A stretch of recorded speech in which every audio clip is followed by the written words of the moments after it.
Broadcasting from the world-famous LWDL studio, this is Life with Dan and Lewis. I'm Dan. And I'm Lewis. And we're here to talk about life and all the wonderful, magical, horrible, awful, fantastic stuff inside that four-letter word. Life. Before we get too far in, if you hear anything you like today, feel free to go over to buymeacoffee.com/LWDL. Your support is greatly appreciated for this little adventure we are on. We appreciate you. Hey, it's good to see you. It's good to see you too. How was your week? Week was pretty good. You know, it was a steady amount of busyness to make the days be very progressive and successful. Okay.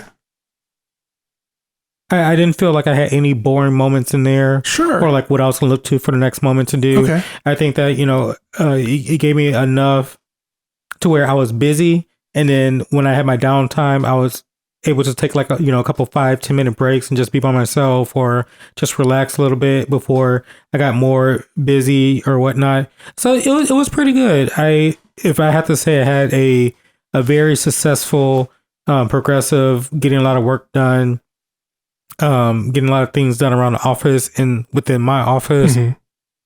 Also at home and everything. So I would say in between work and personal home life, I say this whole week has been spot on. It has been perfect. Nice. Yeah. It's kind of one of those things where like you look back on the week and you're like, wow, I got a lot accomplished. I don't feel tired. I don't feel exhausted. I don't feel like I overexerted myself. I just feel like everything just streamlined together smoothly and, just turned out to be a great, wonderful week. Nice. What about you? Yeah, kind of the same thing. So there's some other activities going on at work that aren't really in my wheelhouse, not really in my realm of influence. Mm-hmm. So it makes things quieter for me. It's a good quiet. Okay. It allows me to get a lot done and allows me to get some key communications out and keep some of my tasks moving. And it feels at a much more controlled pace right now. Okay. Than it has. So I'm still very busy, but it feels controlled. That's good. And then outside of work, I got a lot accomplished. Some real minor house renovation stuff, just moving stuff around and making things a little more functional in different rooms. There you go. And it's coming along. It really is coming along. Made a trip to IKEA, and I kind of love that store. I could spend a lot of money there. IKEA is can be very damaging to the pocketbook. Right. It's not that each individual item is expensive, but it's the accessibility of the items. Correct. That makes it expensive. Like, you're like, wow, I could buy a lot of stuff to do a lot of good in my house. Correct. And you could easily spend $1,000 there, like that. Yeah, in no time. Yeah, I bought some shelves there, and even the shelves were, $250, and I was hoping to be under $200. But I mean, there is exactly what I needed. Yeah. So I would say at this point in time, husbands keep your wives from going to IKEA, but wives, you need to watch your husbands from going to IKEA because there could be some that honey-do list that you've been telling them to do. It could wind up being an IKEA project. And I was telling someone else about this. All the stuff there is very clever. Yes. Like the organizational things, how it's engineered. And there's some stuff that's still IKEA cheap. They got a reputation for that kind of stuff. But there's a lot of stuff that's right in that mid-range. It's a sweet spot in price and function that makes it, and it's super useful. Everything is clever. Yeah. There's little clever storage things, clever ways it fits together. It stores away. It puts stuff in it. There's all little kind of fun, gizmos and gadgets as far as engineering goes in all their product. And then for every product, they have a range. You can get the cheapest thing, you can get the most expensive thing, and there's something in between it for everyone. Yeah. I'm looking for another couch, and I thought I wanted a certain couch, and it was sort of a lesser expensive. It was probably one of their cheapest 3 couches. Okay. And I thought I picked out the one I want. I went there and sat on it. It was like sitting on concrete. Wow. It was so firm. Wow. So I was like, I don't want that. But I saw this other one that looked, the best way I can describe it is it looked like a comfy t-shirt. It just... It was kind of slouchy. Mm-hmm. It had a little bit of form to it, but I was like, man, it's going to be comfortable. I sat on it. Oh, man, it's so comfortable. And so it gives you that desired comfort level that you're looking for. Exactly. It's exactly what I want. Nice. And it's that right middle of the range price. It's not one of their expensive ones. It's not one of the bottom 3. It's like right in the middle. I think that's going to be what I end up getting when I buy it. And it fits what you're looking for. It does. Yeah. Like not just based off of price, because it could have been a more expensive one, but it's based off of the comfort that you're going to get out of it. Correct. Yeah. And so when you have a option of you can buy, granted, it fits everybody's pocketbook, but at the same time, it's I feel that going to IKEA gives you the option of maybe you can do renovations, redesign a whole room all at one time, or you can buy piece by piece over a period of a couple months. Right. So much of their stuff is modular in that sense that you can buy a little bit and add on to it. Yeah, exactly. And that's the good thing about going to IKEA. Yeah.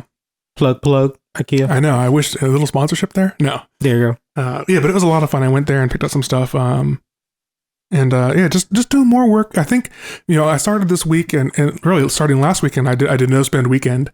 Okay. We talked about that last week. But so what I've been doing is I said 2023 was going to be the year of the purge. You're going to go through, clean everything out, donate it, throw it away, get rid of it. So I've been doing that a lot, and I was really not going to buy any more stuff, but then I decided to make this little bit of a switch. And now I'm using 2 different rooms in the house. I am going to buy some stuff for those specific rooms. But I'm going to continue this purge, cleaning out all the closets, cleaning out all the cupboards, getting rid of dishes that I don't want, I don't need, getting rid of, kitchen stuff. I want more space. I want more empty space around me. There you go. So I'm going to keep working on that. I think IKEA might help me organize what I do have in a more efficient way. That definitely would be good. That was a lot of IKEA talk and a lot of talk about that. But I think I'm echoing what you were saying in that both in work and in home life, things were nice this week. Yeah. It wasn't hectic. It wasn't slow. It was just a nice pace. And I felt like I got a lot accomplished. Yeah. There you go. It's always definitely a good thing to have both work and personal life flow great in the same work week. Yeah, exactly. Hey, what's in your cup? Yeah, we're doing vodka soda lime. Nice. It's a preview of the drink of the summer. One of the options we're trying out. I wanted something simple tonight and clean tonight. I'm liking it. It's pretty good. The limes aren't very limey. But other than that, I'm liking it. Yeah. If you don't understand what limey means, I thought the same thing. It seemed like we have to use like 2 or 3 limes to get that lime citrus feel to our drinks.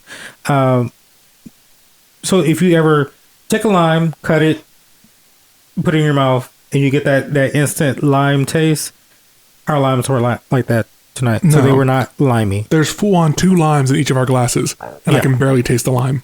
Yeah. We don't have limey limes tonight. I don't know what's going on with that, but other than that, I'm kind of enjoying this. It's kind of a good. It's a change from our normal whiskey and heavier drinks. Yeah. I didn't feel like doing a seltzer tonight. Sometimes I feel like seltzers even sit a little bit heavy. Yeah, it's like the extra carbonation. Like this just has a little bit of carbonation in the soda water. Yeah, because I feel like with the carbonation of the seltzer, like it sits on top. Yeah, and then you have to like burp to get that extra room back. And with this, it just has like a tad bit of carbonation, and then the rest just like it's a nice pre-spring going into summer, summerish type drink. So what Dan and I are trying to do, we're trying to find our go-to summer drink. Yeah. This past winter season, it was Fireball, or Jack Daniel's version of Jack Fire. We went back and forth between the two. That was our winter drink. Now we're trying to find our summery type drink. Right. We went to what was the name of this? We went to Cigars International. The online cigar store has I was gonna say an outlet store. It's not an outlet store. It's a full-on factory store. Yeah. We went there 2 Fridays ago, and we had honey apple old fashions. There you go. I lost the old fashioned part. I knew it was honey apple, but I got it. So we had honey apple old fashions. Dan and I are big fans of old fashions. Then we had the honey apple, and that was great. It was, yeah. The only downside to that is we only found it there. And if we go out, like how it's going to be difficult to go up to a bartender and be like, hey, can you make me a honey apple old fashioned? They're going to look at that as like, we don't have that. Right. So it's kind of difficult to make that our summer drink because we're going to be limited to the place where we can go to find it. Right. So yeah. We could make that here. We haven't yet, but we definitely could. Yeah, it's definitely something that we can maybe we'll try it out. Yeah. Yeah. And just see how it goes. And maybe vodka soda lime will remain the summer drink, or maybe we'll find something else. Yeah, maybe add some other citrus, maybe some orange, or we can try lemon. And, just play around with it. Not a bad idea. We'll create our new drink. Yeah.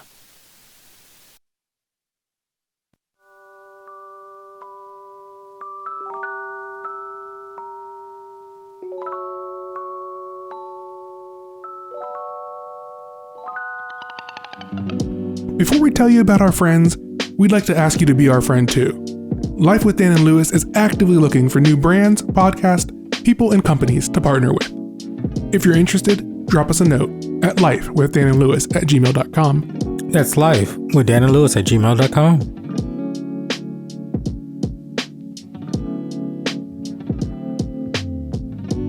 Remote working? Remoting. Follow along on a journey of a new job, new facility, new coworkers, and a new normal. Remote working. Remoting. Inspired by real life, enhanced by imagination. Follow along at remotingblog.com. Remoting blog.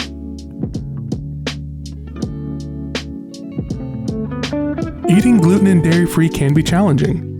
GFDF Eating aims to show all the delicious foods you can make and buy without sacrificing taste, diversity, or quality. Follow them on Facebook and Instagram at GFDF Eating. That's GFDF Eating.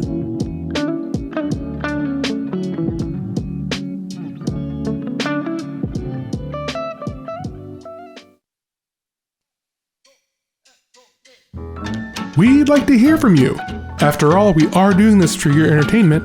Drop us a note and let us know where you're listening from. Or if you have any ideas for new segments, things you'd like us to stop doing, do more of, less of, or anything at all, email us at lifewithdanandlewis@gmail.com. That's right. Email us at lifewithdanandlewis@gmail.com.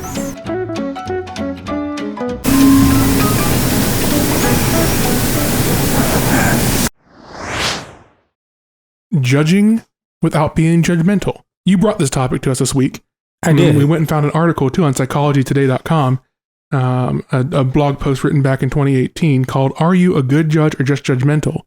We pulled some quotes from there and we're to discuss overall our thoughts about this. Definitely. Judging without being judgmental. So I was at church last Sunday and the pastor talked about, he went out, after in between services, talked to, some of the people. And one guy walked up to him and said, I'm used to going to church where men had their shirts tucked in and they didn't wear them out. And don't know how I feel about this. And I think that is wrong. Meanwhile, the pastor is walking around in a jean jacket with a t-shirt on that was untucked. Mm-hmm. So then he thought to himself, is he just saying this to me? And then as he gazed around and looked at other male individuals, a lot of males had their shirts untucked. Sure. So then he started to think, is it ungodly to have my shirt untucked? Do I need to tuck my shirt in? Mm-hmm. But then if you think about it, you made a judgment of, hey, judgment comes in to where you're like, hey, I noticed that a lot of men don't have their shirts tucked in.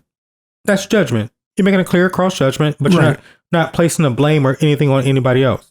You just leave it at that. Almost more of an observation. Exactly. The judgmental part comes in to where you're like, well, if you don't have your shirt tucked in, do you know how to ride attire to come to church? And so if you can't have your shirt tucked in, then you don't need to come to church. Right. Or let's just exclude church and say, if you can't, wear business casual, then you don't need to be in the workplace. If you can't wear a shirt and tie and a blazer or a suit, then you shouldn't be in a professional work environment. Right. Or whatever the case may be. Yeah, this article we found sums it up in this quote. As soon as we add therefore to the observation, we're likely to be judgmental. He talks very slowly is an observation. Therefore, he must be stupid is a judgmental conclusion. So in the church example, his shirt is untucked. That's the observation. That's judging. His shirt's untucked. Yeah. Being judgmental is his shirt is untucked and that's ungodly. Or that's not right for church. Yeah, so the therefore is silent and invisible. So in the church situation is his shirt is untucked, therefore it's ungodly. Right. Or I guess in this exact example, the guy said his shirt, I grew up where everyone had to have their shirts tucked in and no one would ever have their shirt untucked. That's an observation, but he was implying if you don't have your shirt untucked, you shouldn't be at church. Yeah. So I guess there's an observation or a judgment, and then there's either a explicit or an implied therefore, Yeah, which makes the statement then judgmental. exactly. It's nuance. It's a nuance in this situation. Exactly. One personal to me, my friends group, ever since I had my daughter, some have suggested that I get rid of my Mustang sports car and either get like an SUV or something. But they don't go into the judgmental part. They were like, Booker, how come you just don't get an SUV? Right. Or Booker, how come you don't get something bigger or something practical to get your child in and out of the back seat? It'll become judgmental. Booker, you should get a SUV so you can be a good dad. Yeah. So are you trying to say that because I don't get an SUV, I'm more of a bad dad because I still decide to have a sports car and put my daughter in and out of the backseat of a sports car? Right. So, I mean, yeah, and I think, in that situation, it's I haven't razzed you about that in a long time, but when I used to, you always would say, well, it works. Yeah. And then, from my standpoint, my observation, you should get a 4-door car. And you go, well, it works. And I go, well, you're right. It works. It's not any different whether you had a 4-door car or a 2-door car in this situation. It works right now. Exactly. And, there was a time period to where I can have my daughter in the back seat and Dan being 6'3", 6'4", can get in my passenger side, put the seat all the way back and still not, my starter will still have enough room. So in my head, it's just like, look, my car is so practical to even carry passengers in my car along with my daughter and everybody still be comfortable. Yep. So, and that's just one example of giving judgment versus judgmental. I mean, just think about how often you go throughout the day thinking of how your thought process can go from being judging to judgmental and not even being conscious of what you're doing. Right. Because we judge all the time. Another quote I pulled from this article is, so how does judgmental thinking differ from making judgments? Judgmental people state their views and observations in authoritative terms. They decree what is right and wrong and what should and should not be, what is good or bad. Making a simple judgment, however, does not carry these ominous overtones. So it's almost the difference between an observation and an opinion. Correct. Judgment versus judgmental. Here's one that gets big with people who have kids. You're out eating, your kids are eating junk food, right? Okay. You don't know what they had before you saw them out in public. Oh, sure. So some people right off the bat, oh, they're a bad parent because they let their kids eat that junk? Exactly. Judgmental. Right. Sitting back looking at it. They let the kids eat chips, candy. Kids are having fun. Judgment, not judgmental. Right. So, and I say that because a lot of us, even me being a parent, even before a parent, when I see kids out in the public, I'm just like, wow, they're eating that? Like, what's going on with the parents? I'm being judgmental. Yeah. It happens. I think people are very judgmental more than what they realize and more than what they want to admit to. Oh, yeah. We're not pointing the finger at you guys. We're just saying like, hey, let's take a time to sit back and look. I'm like, hey, am I being more judging or judgmental? Right. And I think that if we switch from being judgmental, because most of the time when we're judgmental, we don't know the other half of the story. Right. When we're judging, we're just making an observation on what we can see in front of us. Right. Well, this last quote we pulled from this article, if you look out for your own therefores, you'll be less likely to sit in judgment over your fellow human beings, which will be good for you and for them. Exactly. That's exactly what you were getting at. It's not, don't stop making the observations. Yeah. Be aware of the observations. Just also be aware of not jumping to opinions based on those observations. Yeah. It reminds me of a story that was once told where a guy living in the country had a dog, came home one day. The dog was covered in blood. Okay. He went inside. He thought it was odd. He saw a big pool of blood on the front porch, went inside and found his son in his room in the bathroom covered in blood also. Okay. Immediately, he got upset, went downstairs, went to his room, grabbed his gun, and shot and killed his dog. He thought that the dog attacked his son. Mm-hmm. Then later on, he puts his gun away, goes back upstairs, goes to his son, comforts his son, get him cleaned up and everything. And then after he stopped getting his son to stop crying hysterically, talks to his son and asks him what happened. His son was outside playing. A bobcat came out of the forest, out of the woods, attacked the son. The dog attacked the bobcat, killed it, leaving a pool of blood, which got the son covered in blood because he had scratches and stuff. And then his dad felt bad because he shot and killed the dog when actually the dog was there to protect and to save his son's life. Judgmental. Right. Many times we go through life and we have our judgmental eyes on, and we're looking at people and we're pointing the finger. We're saying this is wrong, that is wrong. But how many times do we take a time to step back and analyze the full situation, and where we can make an observation on the situation, but not be judgmental in damning the person or convicting the person before we know the full story? Yeah. Difference between judging and being judgmental. So earlier this week, someone asked me, "Where'd you grow up?"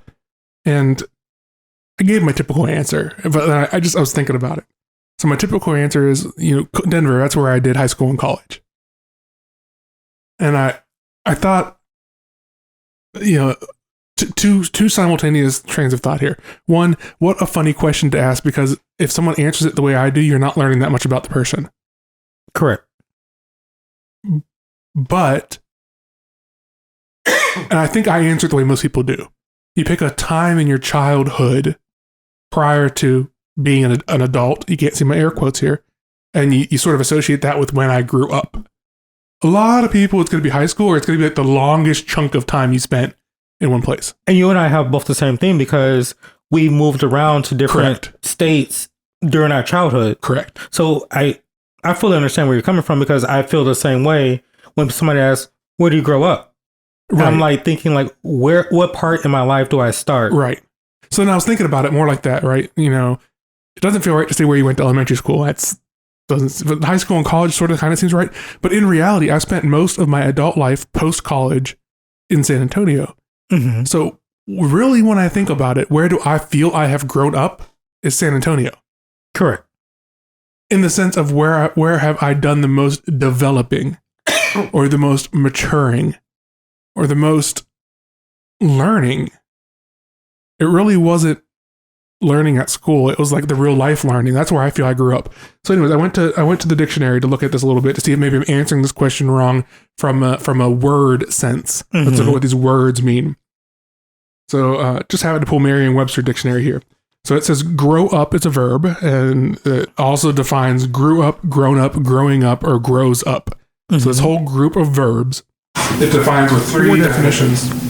The first is to grow towards or arrive at full stature or physical or mental maturity. To progress from childhood toward adulthood. So in phrases, that sounds like growing up intellectually. Grew up in the city. The next definition is to become an adult. She wants to be a doctor when she grows up. Another definition is to stop thinking or behaving in a childish way. He should grow up and accept his responsibilities. So the final definition is to begin to exist and develop as time passes. So an example, a number of cities grew up along the river. Okay, so I'm looking at these definitions, and a lot of them, half of them, use the phrases childish or adult or childhood, but there's also a subset of them that talk about this, the first one in particular, to grow toward or arrive at full stature or physical or mental maturity. And that's where I feel like we miss the mark sometimes when we give flippant answers about where'd you grow up and we talk about childhood. Because it's where did you arrive at full stature or physical or mental maturity? I don't feel like I'm there yet. I'm still growing up. Exactly. I don't think we should isolate this phrase to childhood. I don't either. And I'm glad you said that, because I felt the same way, because each and every single day we're supposed to be maturing and getting better than the day before. Right. And it's funny that we were talking about this topic today because I had a couple in my office today, and I told them that every time I'm going to be 37 this year. Mm-hmm. And I told them when I make it to my 37th birthday, every time I make it to a birthday when I turn 36, sometime in that day, I took a moment to myself and I thought about from the time I turned 35 until I turned 36, I look back over that year. Okay. There should be something that I can point out in my life over that year to where it says, I have matured in this area. I have grown in this area. I have changed my viewpoint from being immature in this area and have become more mature in this area. I have grown in this part and have become greater in this part. So every day, every year, every day, every second, every minute, every hour, every day, every month, every year that comes and goes, we are maturing and we are growing up. Exactly. And we're becoming a better person. Right. To say that we, quote unquote, air quotes, have grown up, I think you finally grow up the day that you die. Perhaps that's the best answer. So maybe when someone says, "Hey, where'd you grow up?" you go, "Well, still growing, but I did high school and college in Denver. Mm-hmm. But I'm getting a lot of experience right now in San Antonio." Let that be. Let's let that be an exercise. The next time somebody comes up to you and says, "Where did you grow up?" Mm-hmm. Change the phrase from "Well, I grew up here" to "I'm still growing up, but my geographical background started in this place, and now I'm here." Right. Because I think that it'll be a shock to the person that is asking you the question, because they're automatically thinking like, okay, they grew up and they have arrived at that peak. Really, I think that question sort of is asking, where did you spend your childhood? Yeah. And in that sense, so where did you grow up? If I say, well, I'm still growing, but I did high school and college in Colorado, that answers everyone's question there. That tells you where were you prior to being an adult, but it also lets you know a key ideology about how I'm thinking. Yes. I'm thinking that I'm constantly improving. I'm that kind of person. Yeah. And there's not really an easy way to communicate that other than I'm still growing. Exactly. I'm pretty sure, if don't get us wrong, people. We are two individuals that come together and put our heads together, and we're not trying to figure out the world. We're not trying to make the world great, or we're just trying to say. But we might have figured out something tonight just as we're talking. Yeah. And so what we're trying to do is through us collaborating to one another and then putting this on a podcast and expressing it to others. Maybe you feel the same way. Maybe you don't. That's why we put this out here for others to think about it. But what if you just change the way you think about growing up? Right. And because I'm pretty sure most people think that, hey, where'd you grow up? You want to start from childhood and be like, oh, I grew up once I graduated from high school, went to college, and whatever. Right. What if we change it and look at it as we're still growing up each and every single day? Every day we're maturing. Every day we're becoming better. Sometimes it seems like we're regressing instead of progressing. Sure. And but it's still a learning process. Right. Because I'm pretty sure 5 years from today, or whenever you hear this podcast, you're going to be better than you were when you first heard us talk about this podcast. Sure. I want to pick up on something you said. You were talking about why we do this sometimes. Yes. We do this podcast to get ideas out there and to spread positivity. That's kind of our goal, right? Correct. There's also a goal that you and I have in this, in that we get to discuss. And oftentimes we do show prep. So we have notes here and we read about what we're going to do. Exactly. And I think you all can tell when we're reading and when we're riffing, right? Yes. You can tell. Sometimes we're really good about it. Sometimes you can't tell that we're reading, and sometimes you can't tell that our candid discussion isn't something that we've scripted out. This is a moment in which we did not have this scripted out. And I feel, even though I've been noodling on this topic all week, I feel like I made personal progress by coming up with the idea, correct, to say I'm still growing. Yes. But I did high school and college in Denver, but I'm spending a lot of time in San Antonio now. Correct. Telling someone I'm still growing solves my problem that I've been having all week about how to deal with where did you grow up. Yes. So as we're talking, as we're discussing, yes, we're spreading ideas out, and we're hoping to offer a little nugget that can help you, something to help in the world. Definitely. But you also just witnessed us help each other Yes. in discussing what has been sort of, a worm in the back of my mind all week about, where did you grow up? Because people will ask me, oh, hey, Booker, where'd you grow up? Or Lewis, or one of many other names. Sure. And I'll tell them, I was born in California, moved to Florida, moved to Louisiana, moved to Texas, and here I am.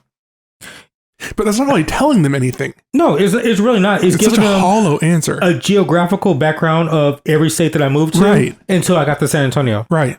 And so, or until I got to Texas, because I did it by state. But it's not telling them anything about who I am.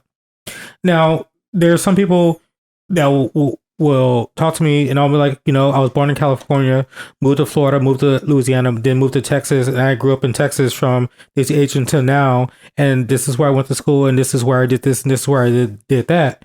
So now after having this conversation, I'm going to tell them, you know what? I was born in California, moved to Florida, moved to Louisiana, then moved to Texas. And I grew up and I'm growing up in Texas. Mm-hmm. Why? Because I'm growing up every single day. I may not get taller. I may get wider. I may get heavier. I may get older. I may have more gray hair. I may lose teeth, be more slow in walking as time progresses and I get older. But I'm growing up each and every single day. I'm becoming more mentally mature every single day, more physically mature every single day. Learning new skills. Every single day. Honing your skills. Exactly. Because I'm guaranteeing the job that you have today, if you took another job tomorrow, next week, next month, next year, you're going to mature in a different area because it's going to allow you to expand your educational background, even though it's a job in a different area, different field than you didn't know previously. So you're still maturing, you're still growing, which is all part of growing up. Exactly. So we're growing up every single day, ladies and gentlemen. So in conclusion, Merriam-Webster has it wrong. Growing up has nothing to do about being an adult or a child. It has to do with moving towards full stature, moving towards your peak physicality, moving towards mental maturity, to progress from immaturity to maturity. That's grown up. Exactly. We had an old coworker who was somewhere in our age group. Okay. And just never seemed to have that maturity status. Sure. They got into a relationship, had a child. Then we start to see the change from being goofy, jokester, prankster to being a mature adult. Then they got married, and now their personality is completely different and more of a mature individual growing up. That's growing up. And I in growing, when you were saying that, the thing that came to my mind was a tree, right? Yeah. You plant a tree from however you get it. Throughout the years, before it becomes that very big tree where it casts shade over half your house, there has to be some pruning. There has to be some cutting back. Yeah. There has to be some maturity in nurturing that tree to become full to its full development. Mm-hmm. So that is the same thing through life. As us as humans, we're going to have to go through that pruning stage of where we're, you know what? I don't want to be this childish person anymore. I want to grow. I don't want to be the person that just gets by on, just doing the bare minimum at work. I want to be the person that, like, you know what? I want to be the supervisor. I want to be the manager. You know what? I want to be the CEO. I want to be like the vice president, or one day I want to work myself up to being the president of the company. We have to learn how to prune ourselves in a way of becoming a more mature person. So that way it opens up and it expands the opportunities that we can gain in life, rather than just being this childish, ungrown up person. And we just settle and we just sit back and you're just like, you know what? As long as I'm making $60,000 a year and they call me manager, they call me supervisor, that's all I need. No, life is more than that. Life is, imagine how much potential you can open up yourself to if you just get to the point to where you just prune yourself a little bit to make like, okay, well, I'm going to cut this back off my life. You know what? I don't know this, but I'm going to force myself to learn this. And when I learn this, I'm going to become a better person. Right. And as I become a better person, I'm going to become a better person in the workplace. It makes me a better person in my personal life too. And others around me who are connected to me will see this growth in me. And therefore I become a better person and I become grown up all around. Right. Right. So growing up is not a one-time event. It is a activity that is ongoing throughout our entire lives. And I think you might have hit the nail on the head earlier today when you said, when are we grown up? When we die. Yeah. Because that means we can't improve anymore because we ain't here anymore. Yeah, exactly. That's when it stops. Yeah. At the time that you take your last breath, you can finally say that I have arrived to my full maturity. Yep. Your full stature, your full physicality, and your full mental maturity. Yeah, I mean, God bless my grandmother. She was 89 when she died. Mm-hmm. And I remember like the last conversation that I had with her, I talked to her on the phone and I was telling her something about the courthouse life because that's where I worked. Mm-hmm. And I currently still work. And I was telling her about it and she was like, you know what? I didn't know that. Something at 89 years old, she learned. Right. Unfortunately, 3 days later, she'll take her last breath and she'll pass on. Goes to show you, you don't fully mature until you get to your death's door. Yep. Because as long as you can continue to learn, as long as you can continue to grow, as long as you can continue to, and when I say grow is not just a physical thing. It's not just how tall I can get, or, some people grow sideways because whatever the case, but growing is also mentally, growing is also educationally. If you can tell me one thing that I didn't know, that's growing for me. Sure. And so growing doesn't stop until the end.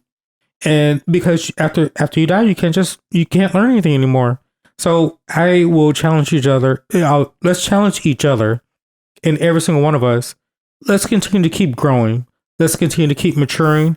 Let's continue to keep arriving each and every single day. Let's decide to learn different things, new things every day to make ourselves better, not just for us, but it's stuff that you can pass down from us to your children. If you don't have kids, I'm pretty sure somebody that's connected to you has kids in their lives. It's something that you can teach them.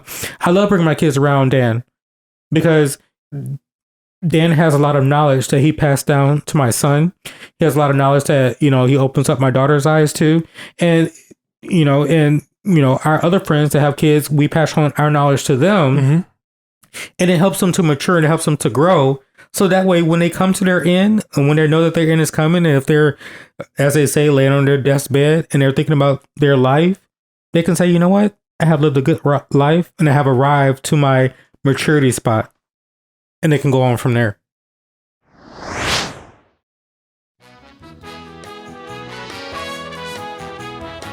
Anything coming up for you this week?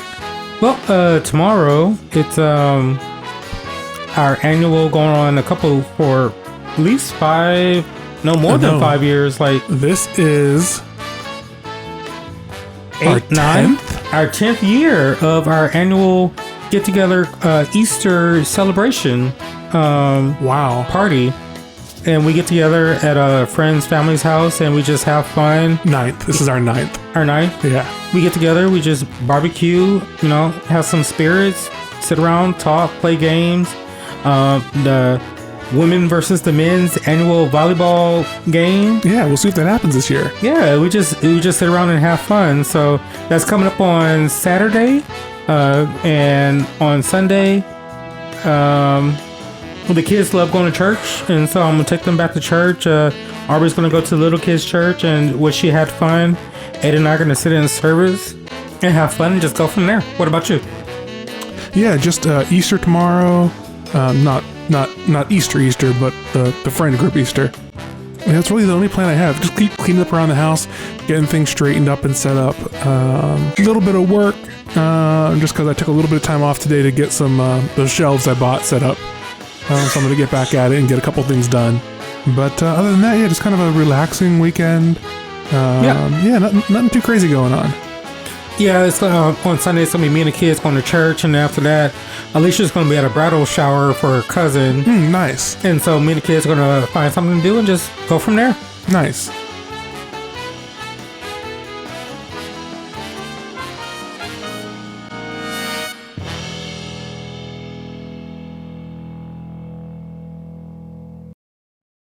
All right, that's a wrap for today, ladies and gentlemen. Until next week. That's right. Remember to check us out on all the social medias. That's Facebook, Instagram, and Twitter at Life with Dan and Lewis, and at YouTube at Life with Dan and Lewis. That's at Life with Dan and Lewis on Facebook, Instagram, Twitter, and YouTube. We'll be back next week with a new episode. Until then, check out our new limited series, The Spotlight with Dan. New episodes will be coming in between weekly episodes of Life with Dan and Lewis throughout the year. Thanks for listening today. More episodes can be found anywhere podcasts are found and on our website at lwdl.buzzsprout.com. That's lwdl.buzzsprout.com. Until next time, remember to ask yourself, what have you done today to help someone? Make good choices. And love one another.